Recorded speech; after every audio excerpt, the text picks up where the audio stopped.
జనగామ జిల్లా రాత్రి సమయంలో దొంగతనాలకు పాల్పడుతున్న వ్యక్తులను పోలీసులు అరెస్టు చేశారు. జనగామ పట్టణ కేంద్రంలో వరుస దొంగతనాలకు పాల్పడుతున్న ముగ్గురు వ్యక్తులు అరెస్టు చేస్తున్నట్లు ఇక డీసీపీ రాజమహేంద్ర నాయక్ మీడియా ముందు ప్రవేశపెట్టారు.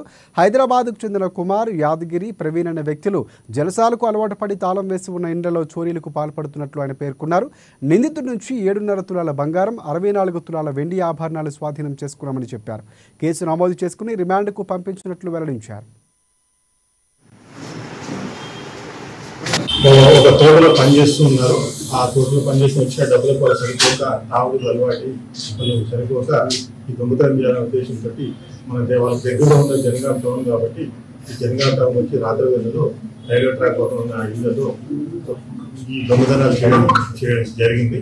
వాళ్ళ దగ్గర 7 తులాల 3 గ్రాముల గోల్డ్ ఆర్నమెంట్స్, అదేవిధంగా 60 తులాల సిల్వర్ ఆర్నమెంట్స్ కూడా రికవర్ చేయడం. ఈ రోజు వాళ్ళు పోలీసు వాళ్ళు వెహికల్ చెకింగ్ చేస్తుంటే దొరికారు. అది ఇక్కడ అమ్ముదామని వచ్చారు.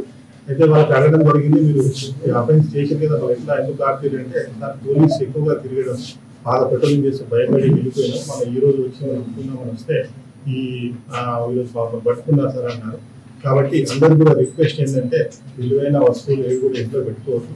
మీరు ఏదన్నా ఆపత్తులు తిరిగితే కంపల్సరీ పోలీసుల సహాయం ఇన్ఫర్మేషన్ ఇవ్వండి. అదేవిధంగా ఏదన్నా ఇష్యూ జరిగితే 100 డయల్ చేయండి. అదేవిధంగా మీరు